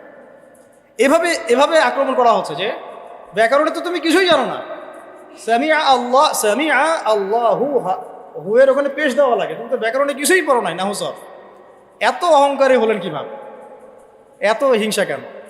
এগুলো তো আমরা বক্তব্য করেছি আজকে থেকে 30 বছর আগে, এবং আমাদেরকে শেখানো হয়েছে প্রত্যেকটা ওয়ার্ডের হক আদায় করে বলার জন্য, এক একটা ওয়ার্ড এক একটা শব্দের হক আদায় করে যেন উচ্চারণ করা। সুবহানাল্লাহ। তো আমরা অনেক সময় সমাজটাকে এভাবে বিভক্ত করে ফেলছি, অজ্ঞতাবশত, অহংকার বশত। এতে করে হচ্ছে কি অনেক সময় ইসলাম এবং জেনারেল ব্যাকগ্রাউন্ডের মানুষেরা তারা একে অপরের সাথে কনফ্লিক্ট হয়ে যাচ্ছে। তো আমাদের উচিত, আমার মনে হয় এটা নিয়ে ভাববেন আপনারা, আমাদের উচিত সবাইকে আগে কাছে টেনে নেওয়ার মানসিকতা তৈরি করা। এমন অনেক অনেক স্কলার আছেন যারা আগে ইঞ্জিনিয়ার হয়েছেন, পরে পীর হয়েছেন, আগে ডক্টর ছিলেন, পরে উম্মার রাহাবার হয়েছে, আগে আগে একটা প্রফেশনে ছিলেন, পরে মাশা আল্লাহ উম্মার দায়ী হয়েছেন। এমন অনেক মানুষ আপনি পাবেন, এমন এমন অনেক খেদমত তাদের আছে যেটাকে এভাবে হেলায় ফেলে দেওয়া যাবে না। উম্মার জন্য অনেক বড় বড় খেদমত এমন কিছু মানুষও করেছেন যারা মাদ্রাসায় পড়েননি কখনো। আর এখন আমরা যদি তাদেরকে তাড়িয়ে দেই তাহলে তারা তো আমাদের কাছে আসতে চাবে না। আল্লাহ পাক আমাদের সবাইকে নববী আখলাক অর্জন করার তৌফিক দান করুন। কথাগুলো এইগত না নিয়ে ভাবতে হবে যে আমরা এখানে 70% জেনারেলদেরকে কিভাবে আলাদা করে দেবো কেন, বরং তাদের মতো থেকে ট্যালেন্টেড মানুষদেরকে নিয়ে কিন্তু আমাকে এই দেশটা করতে হবে। আমরা এই দেশে করেই চিন্তা করি। যদি আমি যে মাইকে কথা বলছি এটা আপনি তৈরি করেন না, এটা জেনারেলটা করেছে। আপনি যে কিতাবের মধ্যে বইটা লিখেছেন, কাগজটা আপনি তৈরি করেন নাই, বইটা আপনি ছাপান নাই, প্রিন্টিং প্রেসটা আপনার না, ইন্টারনেটে আপনি ওয়াজ ছড়িয়ে দিচ্ছি, ইন্টারনেট আপনি আবিষ্কার করেন নাই, ব্যাংকিং সিস্টেমে আপনি টাকা পয়সা রাখছেন, এটা আপনি আবিষ্কার করেন নাই, পলিটিক্যাল সিস্টেমগুলো আপনি মেনে চলছেন না, এই সিস্টেমগুলো যারা চালাচ্ছেন তারা জেনারেল একদম। অসুস্থ হলে আপনি ডক্টরের কাছে যাচ্ছেন, মেডিকেলে যাচ্ছেন, সেটা আপনি করেননি। অপারেশনের প্রত্যেক যন্ত্রপাতি থেকে শুরু করে টপ টু বটম কিছুই আপনি করেননি। তাহলে আমরা কেন সমাজটাকে বিভক্ত করব? কিন্তু আমাদের সলফে সালেহিনরা এই বস্তুবাদী জগতের মূলনীতি দিয়ে গিয়েছিলেন, তারা সেগুলো আবিষ্কার করে দেখিয়ে দিয়েছেন কিভাবে ইলমের সাথে দুনিয়াকেও ডিল করতে হবে। তার একই সাথে আলেম ছিলেন, মুহাদ্দিস ছিলেন, ফকিহ ছিলেন, ব্যবসায়ী ছিলেন, রাজনীতিবিদও ছিলেন, অর্থনীতিবিদও ছিলেন। এখন আমরা এভাবে আলাদা করে ফেলেছি সমাজটা। তো আল্লাহ পাক আমাদেরকে বোঝার তৌফিক দান করুন। আমি কারো খেদমত ছোট করছি না, আমরা কিছু মানুষের সমাজে কিছু মানুষ এই ভাইবটা ছড়ানোর চেষ্টা করছে। আপনারা এই ভাইবের মধ্যে পা দিবেন না। ওলামায়ে কেরামদেরকে তাদের জায়গায় শ্রদ্ধার পাত্র হিসেবে রাখবেন, নিজেরা তাদের সহবতে গিয়ে দিন শিখবেন এবং একটা হৃদ্যতাপূর্ণ সম্পর্ক রাখার চেষ্টা করবেন, যাতে একে অপরের সাথে কোনো রকম কনফ্লিক্টে না যায়। আল্লাহ পাক আমাদেরকে বোঝার তৌফিক দান করুন, আমিন। মানবিক গুণাবলীর সাথে দুই বলেছে ইলম ধারণ করা এবং মানুষকে শেখানো। আল্লাহ পাক আমাদের সবাইকে ইলম শেখার তৌফিক দান করুন।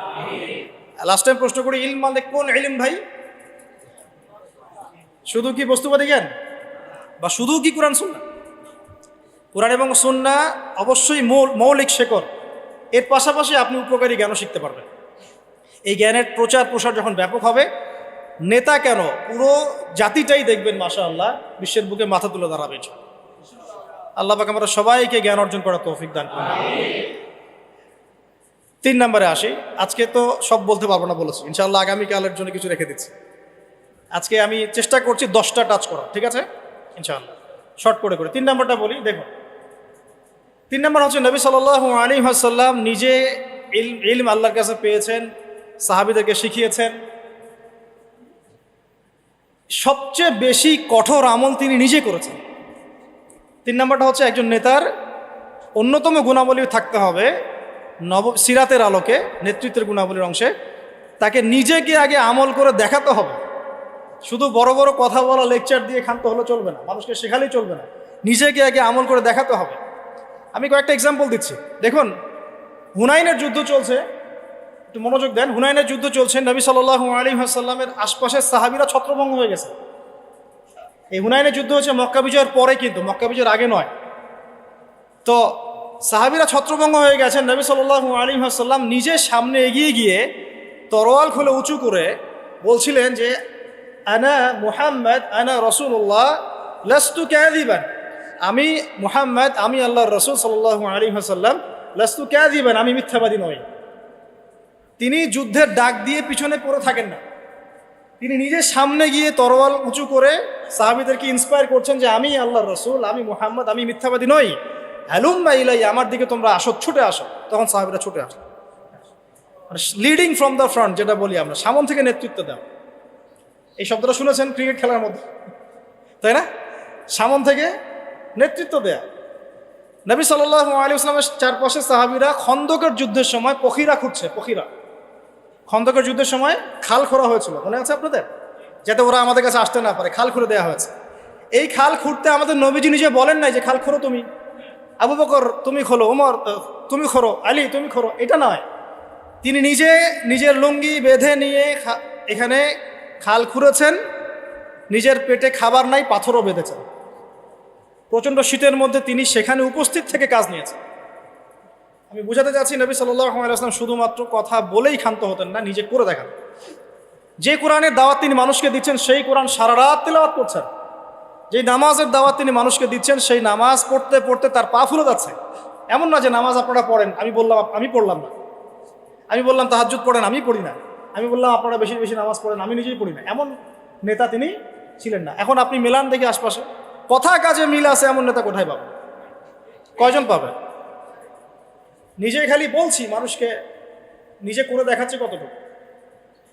এরকম অসংখ্য এক্সাম্পল দেওয়া যাবে। নবী সাল্লাল্লাহু আলাইহি ওয়াসাল্লাম বদর যুদ্ধে নিজে সামন থেকে নেতৃত্ব দিয়েছে। নবী করিম সাল্লাল্লাহু আলাইহি ওয়াসাল্লাম মানুষকে অনাড়ম্বর জীবনযাপন করতে বলেছেন, নিজে কি বিলাসী জীবনযাপন করেছেন? তিনি নিজে মাসের পর মাস তার বাসায় চুলা জ্বলছে না। এগুলো আমরা আসলে চিন্তা করতে পারবো না, আর আমাদের এত পরীক্ষা আল্লাহ পাক নিবেনও না, কারণ এগুলো যার ঈমান যত উঁচু তার পরীক্ষা তত বেশি হয়। নবী সাল্লাল্লাহু আলাইহি ওয়াসাল্লাম বাসায় তার খাবার নাই, খেজুর খেয়ে থাকছেন, হ্যাঁ, অনেক সময় রুটি খাচ্ছেন জাইতুনের তেল দিয়ে, খুব রেয়ার গোশত খাচ্ছেন। নবী হওয়ার পরে তিনি 3 দিন টানা পেট ভরে খান নাই।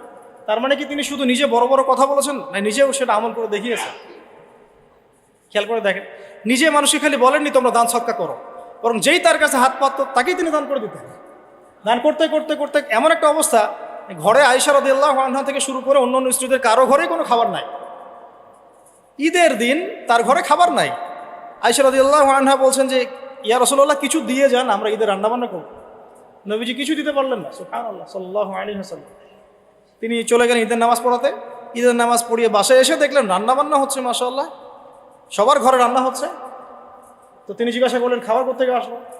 তখন তার স্ত্রীরা বললেন, আম্মাজান যারা ছিলেন রাদিয়াল্লাহু আনহা, আয়েশা রাদিয়াল্লাহু আনহা সম্ভবত বলেছেন যে আপনি যখন চলে গিয়েছেন তখন উসমান বিন আফফান রাদিয়াল্লাহু আনহু তিনি প্রত্যেক স্ত্রীর ঘরে একটা করে উট পাঠিয়েছে। আপনারা ব্যবসায়ীরা উসমান রাদিয়াল্লাহু আনহুর মতো হয়ে যান এবং দিনের জন্য আপনাদের এই অর্থবিত্ত যা আছে ঢেলে দেন ইনশাআল্লাহ। যে ব্যক্তি দুনিয়া গোছাবে আল্লাহ পাক তার পরকাল গোছাবেন না, যে ব্যক্তি পরকাল গোছাবে আল্লাহ তার দুনিয়া গুছিয়ে দিবেন ইনশাআল্লাহ।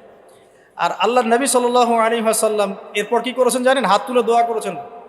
দোয়াটা আমি মুখস্থ করে রেখেছি, কারণ আমার ছেলের নাম উসমান, ওকে দেখলে আদর করতে হবে, দোয়াটা যেন করা যায়।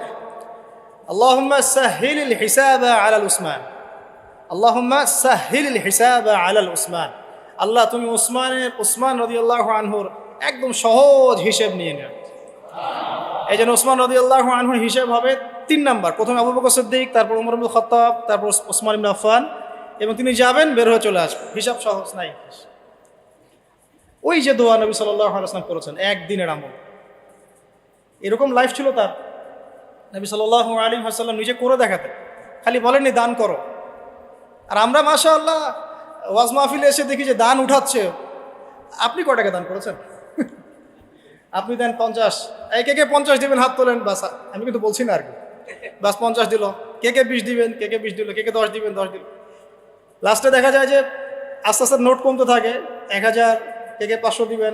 শেষে বলে ভাই খুচরাগুলোও দেই, ভাই খুচরাগুলোও দেই, খুচরাগুলোও দেই, ভাই খুচরাগুলোও দেই। তো এই হচ্ছে অবস্থা। তো ওই হুজুর কয় টাকা দিয়েছে?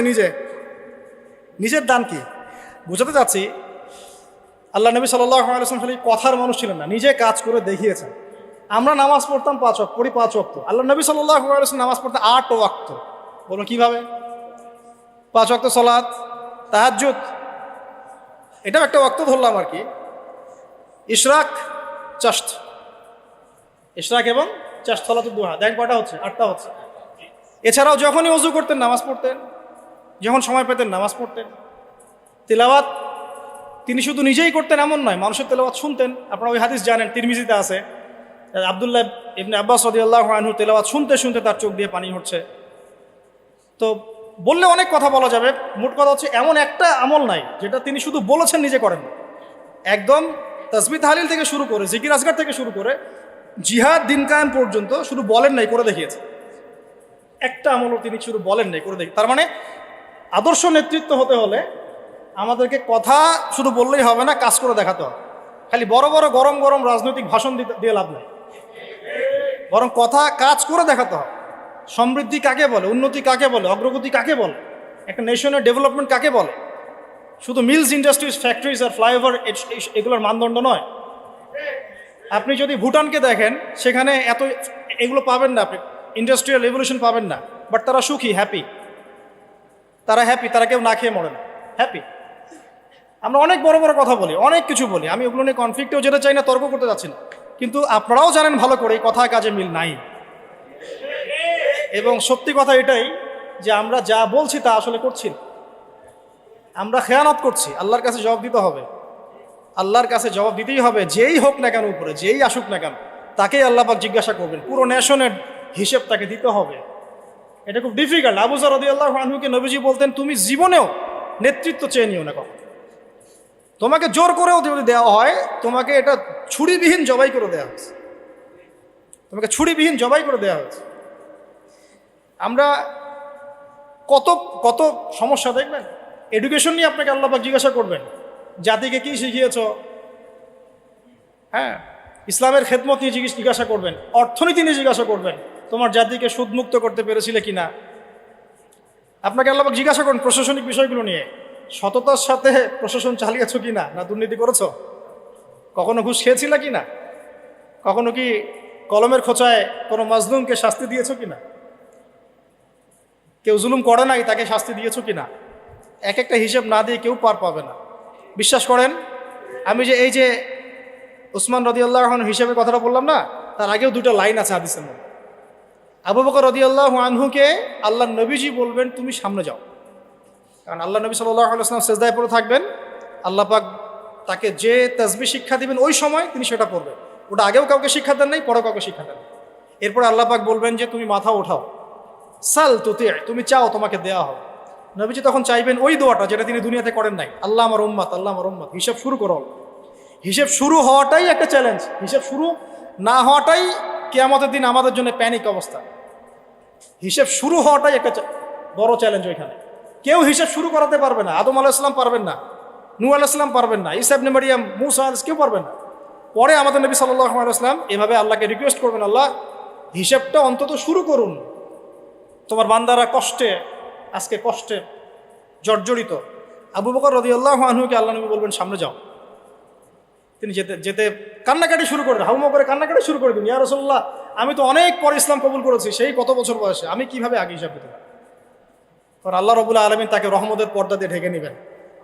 এবং বলা হচ্ছে যে আমাদের মুমিনদের উপরে আমভাবে নূর এবং রহমত দেওয়া হবে, কিন্তু আবু বকর সিদ্দিক রাদিয়াল্লাহু আনহুকে খাসভাবে নূর আর রহমত দেওয়া হচ্ছে। কারণ আল্লাহ নবী সাল্লাল্লাহু আলাইহি ওয়াসাল্লামকে খাস সাহায্য করেছেন আবু বকর রাদিয়াল্লাহু। তারপর ওমর রাদিয়াল্লাহু আনহুর পালা আসবে, ওমর ইবনে খাত্তাব একইভাবে কান্নাকাটি করবেন। এবং আল্লাহ রাব্বুল আলামিন তার নেকিগুলো দেখাবেন। নবী সাল্লাল্লাহু আলাইহি ওয়াসাল্লাম বলেছেন যে কেউ যদি আসমানের সমস্ত তারাকে একত্রিত করে, ওর মিসাল আর ওমর ইবনে খাত্তাবের নেকির মিসাল হবে। এরপরে ওসমান রাদিয়াল্লাহু আনহুর কথা তো বললামই। তারপর আলী ইবনে আবি তালেব, তার ব্যাপারে এসেছে সবচেয়ে তড়িৎ হিসাব তারা, সবচেয়ে ফাস্ট। আলী রাদিয়াল্লাহু আনহু একটা দোয়া করতেন, এই দোয়াটা আমরাও করি। তিনি দোয়া করতেন যে আল্লাহ, আমি চাই না যে আমাকে শিশু বয়সেই, কিশোরে বা যৌবনকালেই কোনো একটা অঘটন হলো বা দিনের জন্য কোনো একভাবে আমার ইন্তেকাল হয়ে, এটা আমি পছন্দ করি না। এটা আলী রাদিয়াল্লাহু আনহু বলতেন। বরং আমি চাই দিনের জন্য আমি খেদমতের পর খেদমত করতে থাকি এবং কষ্টের পর কষ্ট সহ্য করতে থাকি এবং শেষে গিয়ে শাহাদত লাভ করি। ঠিক আল্লাহ রাব্বুল আলামিন তাকে ওইভাবেই মৃত্যু দিয়েছে। যে আল্লাহ পাক সম্পর্কে মানুষ যে ধারণা রাখবে আল্লাহ পাক তাকে সেটাই দিবেন। আমরা দোয়া করি আল্লাহ পাক আমাদের সবাইকে যেন তার ইবাদত করতে করতে দাড়ি সাদা করার তৌফিক দান করেন এবং আল্লাহর রাস্তায় শাহাদাত দান করেন। তো এখন আসুন, সম্ভাবনা আছে তো? সম্ভাবনা আছে। আমরা ওয়ার্ল্ড অ্যাফেয়ার্স ঘাটাঘাটি করছি, সমকালীন বিশ্ব সম্পর্কে খোঁজখবর রাখছি। পরিস্থিতি কখন কোন দিকে কীভাবে মোড় নেবে কেউ জানে না। আজকে যা হয়েছে তা কি মানুষ জানতো, ভাবতে পেরেছিল এটা হতে পারে? ও বাই দ্য ওয়ে, এখন আপনি অনেককেই অনলাইনে পাবেন না, যাদেরকে অনেক লাভঝাপ করতে দেখেছেন এরা এখন সব ঘুমটা দিয়ে গর্তে ডুবে যাবে। নাই, কোনো কথা নাই, এখন চুপ। তো 3 নম্বর পয়েন্টটা খুব ইম্পর্টেন্ট এবং এটা খুব বড় আলোচনা ছিল, কিন্তু আমি সময় সংক্ষিপ্ততার কারণে শর্ট করলাম। আপনারা বুঝে নেন যে আল্লাহ নবী সাল্লাল্লাহু আলাইহি ওয়াসাল্লাম শুধুমাত্র এমন নবী ছিলেন না যিনি শুধু কথা বলে ক্ষান্ত হতেন, দাওয়াত দিয়ে ক্ষান্ত হতেন, বরং নিজে সব কিছুর উপর সর্বাগ্রে আমল করে দেন। 4, নবী সাল্লাল্লাহু আলাইহি ওয়াসাল্লাম তার অনুসারীদের কারো সাথে, ভালো করে শোনেন, আল্লাহ নবী সাল্লাল্লাহু আলাইহি ওয়াসাল্লাম তার অনুসারীদের কারো সাথে কখনো খারাপ ব্যবহার করতেন। মানে সূরা আলী ইমরানের একটা আয়াত আছে, এই গাড়িতে আসতে আসতে ভাইয়ের সাথে আয়াতটা নিয়ে কথা হচ্ছিল, আপনারা পড়ে দেখবেন। সূরা আলী ইমরানের একটা আয়াত আছে, ফাবিমা রাহমাতিন মিনাল্লাহি লিনতা লাহুম। এটা আল্লাহ পাকের রহমত যে তুমি তোমার অনুসারীদের সাহাবীদের প্রতি কোমল হয়েছে, দয়ালু হয়েছে। এমনিতেই তিনি রাহমাতুল লিল আলামিন, এমনিতেই তিনি সবার উপরে দয়া করেন।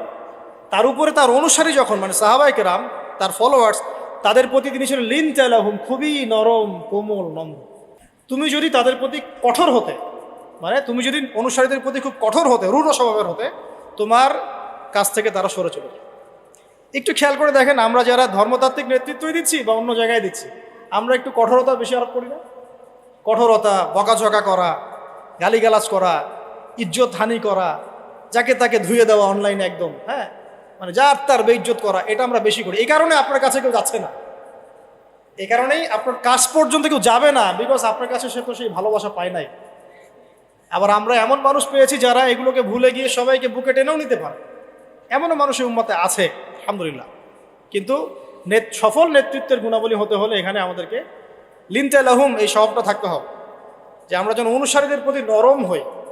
কারণ আমরা তো 1400 বছর পরের জেনারেশন, মানে আমাদের মধ্যে কেউই পিউরিফাইড না। আমাদের মধ্যে না সেই নববী যুগের কোনো নেতা আছে, আর না নববী যুগের কোনো অনুসারী আছে। তাহলে আমাদের ক্ষেত্রে কত সবরের দরকার সেটা আমাদেরকে ভাবতে হবে। তিনি ছিলেন নরম, কোমল, দয়ালু, এবং তিনি কাউকে কারোর সামনে বেইজ্জত করতেন না। আমি তো একটা মিসাল দিচ্ছি আপনাকে। একজন ব্যক্তি এসে মসজিদ ঢুকে বেদুইন, সে তো জানে না, কালচার্ড না, সে আনকালচার্ড, কারণ সে তো মরুভূমির ওই দূর প্রান্ত থেকে আসছে, সেখানে সেভাবেই করে ইস্তেঞ্জা, সে মসজিদের কর্নারে ইস্তেঞ্জা করে দিছে। আমাদের এখানে কেউ যদি মসজিদ ইস্তেঞ্জা করে, আপনি কি করবেন? স্বাভাবিক এই কাজই করবো আমরা। সাহাবীরা কিন্তু তেড়ে গিয়েছিলেন। তখন আল্লাহ নবী সাল্লাল্লাহু আলাইহি ওয়াসাল্লাম কি বলছেন? তিনি বলছেন, হে আমার সাহাবীরা, পানি নিয়ে এসে এখানে পানি দিয়ে দাও। তো এই যে সাহাবীরা, হে আমার সাহাবীরা, পানি এনে পানি দিয়ে দাও, এই সাহাবীদের মধ্যে কিন্তু আবু বকর, ওমর, ওসমান, আলী তারাও ছিলেন রাদিয়াল্লাহু আনহুম আজমাইন। একজন সাহাবীর এক পাল্লায় রাখা হলে আর এখনকার বিশ্বের সমস্ত মানুষকে আরেক পাল্লায় রাখা হলে আমরা কিন্তু মিলাতে পারবো না। সেই সাহাবী থেকে নবীজি বললেন পানি এনে পানি দিয়ে। এটাকে বলে টিচার, আদর্শ টিচার। আদর্শ টিচার কেমন হয়? এরপরে সেই বেদুইন হাত তুলে দোয়া করছে, আল্লাহ তুমি আমাকে মাফ করো আর মুহাম্মদকে মাফ করে দাও, ব্যাস। আল্লাহ তুমি আমাকে মাফ করো, মুহাম্মদকে মাফ করো, আর কাউকে না। তখন নবী সাল্লাল্লাহু আলাইহি ওয়াসাল্লাম গিয়ে বললেন, তুমি দোয়া কেন সংক্ষিপ্ত করলা, কেন দোয়াকে প্রশস্ত করো। তারপর তিনি দোয়া করলেন, আল্লাহ আমাদের সবাইকে মাফ করো। মানে তার খারাপ লেগেছে, আমাকে এভাবে তেড়ে আসলো কেন। আর একদিন তিনি নামাজ পড়ছেন, পিছনে একজন সাহাবী নবী সাল্লাল্লাহু আলাইহি ওয়াসাল্লাম তিলাওয়াত করছেন, উনিও জোরে জোরে তিলাওয়াত করছেন। মানে আমরা পড়ি না আলহামদুলিল্লাহি রাব্বিল আলামিন, উনিও জোরে জোরে পড়া শুরু করেছেন। তো অনেকেই এটা দেখে খুব মানে বিব্রত, নামাজ শেষে তাকে ধরা হলে করতেছে না। তাহলে নবী সাল্লাল্লাহু আলাইহি ওয়াসাল্লাম গিয়ে শান্তভাবে বোঝালেন, দেখো নামাজটা হচ্ছে তাসবিহ, তাহলিল, তিলাওয়াত, রুকু, সিজদার সমন্বয়। এখানে আমরা জোরে জোরে কথা বলি না বা জোরে জোরে তিলাওয়াত। তখন তিনি বলেন, আমি আমার জীবনে এইরকম কোনো শিক্ষক দেখিনি। নরম, কোমল। একজন ব্যক্তি আসছে, তাকে ঝাড়ফুঁক করবে, বললে অনেক সময় যাবে, কিতাবটা পড়ে না। ঝাড়ফুঁক করবে মানে মানুষ মানুষ বুঝিয়েছে যে নবী সাল্লাল্লাহু আলাইহি ওয়াসাল্লামকে জিন ধরেছে, নাউজুবিল্লাহ। তারা মনে করে আল্লাহ নবীর কাছে ওহি আসে না, তাকে জিন জিন আসর করে, নাউজুবিল্লাহ। তো সে এসছে ঝাড়ফুঁক করবে, তখন সামনে বসতে বলেছেন জিমাদ আল আজদি তার নাম, অনেক দূর থেকে আসছেন তিনি। তখন নবী সাল্লাল্লাহু আলাইহি ওয়াসাল্লাম বলছেন, আচ্ছা বসুন, আপনি ঝাড়ফুঁক করতে আসছেন? হ্যাঁ। তো কথা শুরু করার আগে তিনি বলছেন, ইন্নাল হামদুলিল্লাহ নাহমাদুহু ওয়া নাস্তাঈনুহু মান ইয়াহদিহিল্লাহু ফালা মুদিল্লা লাহু ওয়া মান ইউদ্লিল ফালা হাদিয়া লাহু ওয়া আশহাদু আল্লা ইলাহা ইল্লাল্লাহ ওয়া আশহাদু আন্না মুহাম্মাদান আবদুহু ওয়া রাসূলুহু। এটা বললেন জিমাদ আল আজদি, তিনি বলছেন কি বললেন আরেকবার বলেন দেখি। তিনি আরও একবার বললেন, কি বললেন আরেকবার বলেন দেখি, আরও একবার বললেন। তখন জিমাদ আল আজদি বলছেন যে আল্লাহর কসম, আমি তো এসেছিলাম আপনাকে ঝাড়ফুঁক করার জন্যে, কসম আল্লাহর, আপনি যে কথাগুলো বললেন মনে হচ্ছে এগুলো সাগরের গভীর থেকে উঠে আসছে। কারণ আমি জীবনে অনেক মানুষকে ঝাড়ফুঁক করেছি, অনেক পাগল সারিয়েছি, এরকম কালাম জীবনে আমি শুনি। মানুষ এভাবে ইসলাম পেয়েছে তার কাছ থেকে, এভাবে। সুবহানাল্লাহ। মানে এগুলো বলে আসলে ব্যাখ্যাও আমি করতে পারছি না। খালিদ বিন ওয়ালিদ রাদিয়াল্লাহু আনহু নাম শুনেছেন? ইসলামের এগেনস্টে তিনি যুদ্ধ করেছেন, উহুদের যুদ্ধ, ইসলামের এগেনস্টে। এবং ওমরা যে হুদায়বিয়ার পরের যে ওমরা, তার আগ পর্যন্ত তিনি কিন্তু ইসলাম কবুল করেন নাই। তো ওমরা করতে এসে নবী সাল্লাল্লাহু আলাইহি ওয়াসাল্লাম বলেছিলেন, একটা চিরকুটে লিখে দিয়েছেন, খালি একজনকে তারা লিখিয়েছেন যে কতই না ভালো হতো যদি খালিদ তুমি ইসলাম কবুল করতে, এতটুকু। তার ভাই এই চিঠিটা তাকে পৌঁছে দিয়েছেন। এই একটা সেন্টেন্স খালিদ রাদিয়াল্লাহু আনহুর কলিজার মধ্যে এমন প্রভাব বিস্তার করেছে, নিজের পায়ে হেঁটে গিয়ে মদিনায় ইসলাম কবুল করেছে। আমর ইবনে আস রাদিয়াল্লাহু আনহু তিনিও তার সাথে ছিলেন। আর আমর ইবনে আস রাদিয়াল্লাহু আনহু যখন বলছেন যে ইয়া রাসূলুল্লাহ, আমরা ইসলাম কবুল করতে আসছি, আমরা অনেক গুনাহ করে ফেলেছি জীবনে আপনার বিরুদ্ধাচারণ করে, আল্লাহর কাছে দোয়া করেন আমাদেরকে যেন মাফ করে দেন। এইভাবে তার ব্যবহার দিয়ে, তার চরিত্র দিয়ে, তার নম্রতা দিয়ে মানুষ ইসলামের প্রতি আকৃষ্ট হয়েছে।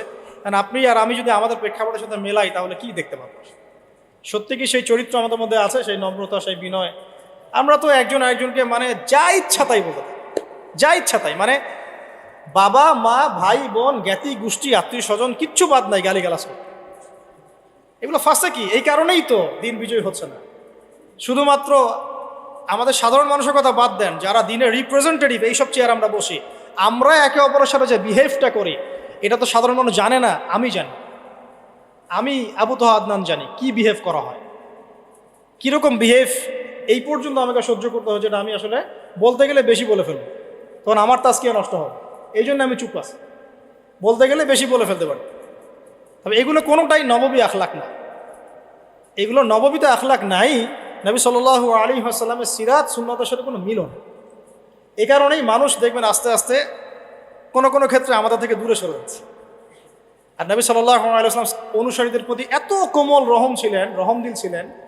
সুবহানাল্লাহ, একজন সাহাবী একটা কুফরি কালিমা পড়ে আসছেন, তাকে প্রচণ্ড নির্যাতন করা হয়েছে, তার নাম আম্মার বিন ইয়াসির রাদিয়াল্লাহু আনহু।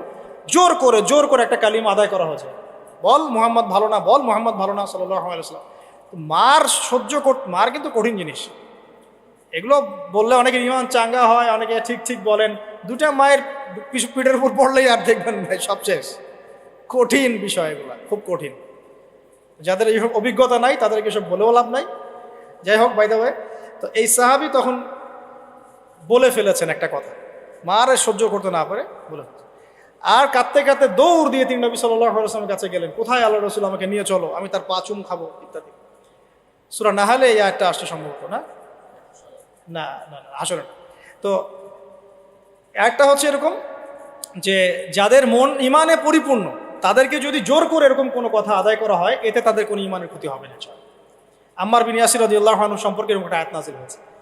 তো আমি বলতে চাচ্ছিলাম যে এত মহব্বতের মানুষ ছিলেন তিনি, তার কাছে যে কোনো দুঃখ কষ্ট শেয়ার করা যেত। নিজের সমস্যা, নিজের দুঃখ, নিজের কষ্ট, নিজের অসহায়ত্ব তার কাছে শেয়ার করার জন্য তিনি মনে হতো তিনি আপন কেউ, আমাদের সবচেয়ে আপন মানুষ, সবচেয়ে প্রিয় কেউ, সবচেয়ে মহব্বতের, যার কাছে মন খুলে কথা বলা যায়, যার উপর ভরসা করা যায়, যার কাছে দোয়া নিলে সমস্যা কেটে যায়। আর তিনি এমন একজন মানুষ ছিলেন যার কাছে গেলে সমস্ত প্রেশার, পেইন রিলিফ হয়ে যেত। অনেক সাহাবী, আমাদের টাইম লিমিটেশন দেওয়া হয়েছে, অনেক সাহাবী শুধু বাসায় যেতেন আবার ফিরে আসতেন তাকে একবার দেখার জন্য।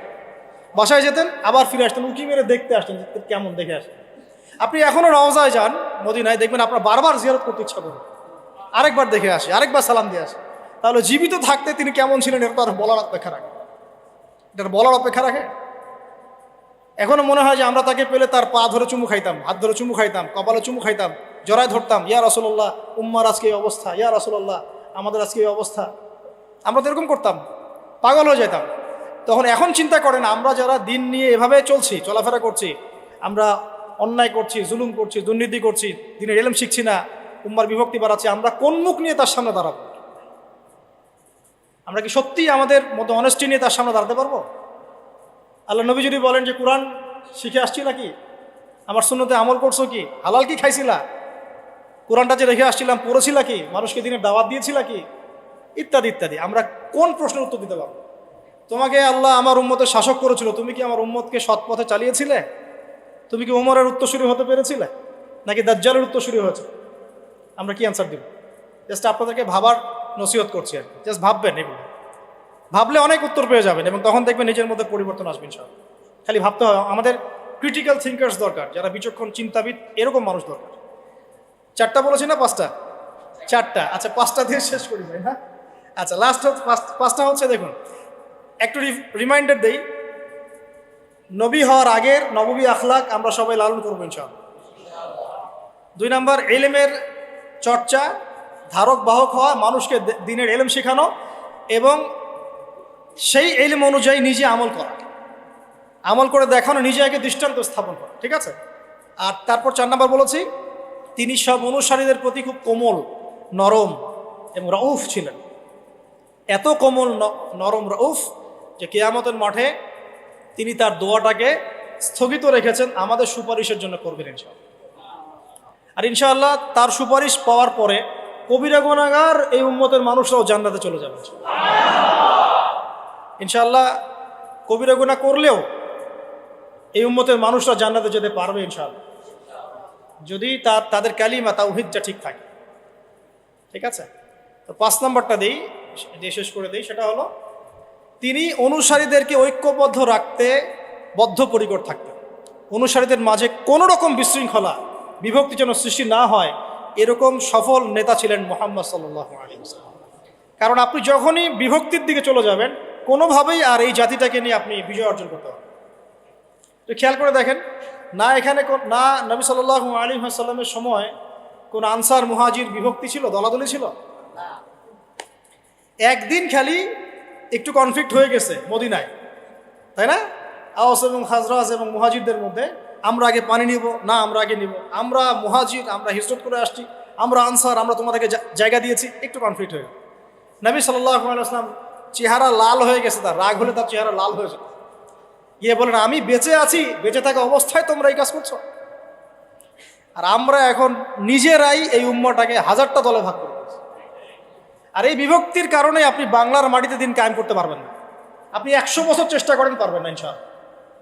বললেন আবার ইনশাআল্লাহ বললেন কেন? কারণ আমি জানি তো পারবেন না, আমি কনফিডেন্ট আমার কথায়। একটা বিভক্ত উম্মা দিয়ে কখনো আপনি ইসলামী হুকুমত, খেলাফত কিছু কায়েম করতে পারবেন যতক্ষণ না আপনি ইউনাইটেড হচ্ছে। এবং ইউনাইটেড সবাইকেও হতে হবে, নট নেসেসারি। যারা হকপন্থী তাদেরকে হতে হবে, যারা বাতিলপন্থী, পাক্কা মোশরিক, পাক্কা বেদাতি, বাদ দেন ওদের কথা। যারা হকপন্থী অ্যাটলিস্ট তারা তো এক জায়গায় বসবে, একটা টেবিলে বসবে। এই টেবিলে বসাতেই পারবেন না আপনি। এই টেবিলে বসাতে গেলে দেখবেন কত প্রতিবন্ধকতা। অমুক মাহফিলে থাকলে আমি ওয়াজ করব না, তমুক বই লিখলে আমি লিখব না, অমুকের বই ছাপাইছো কেন, আমারটা ছাপানো যাবে না। সুবহানাল্লাহ, মনটা যে কত সংকীর্ণ আমাদের এখন পর্যন্ত। আল্লাহ পাক আমাদেরকে এটা বোঝার তৌফিক। আল্লাহর নবী সাল্লাল্লাহু আলাইহি ওয়াসাল্লাম অনুসারীদের মধ্যে খুব ইউনিটি বজায় রাখতেন, কোনোভাবেই যেন তাদের মধ্যে কোনো রকম বিশৃঙ্খলা না সৃষ্টি হয়।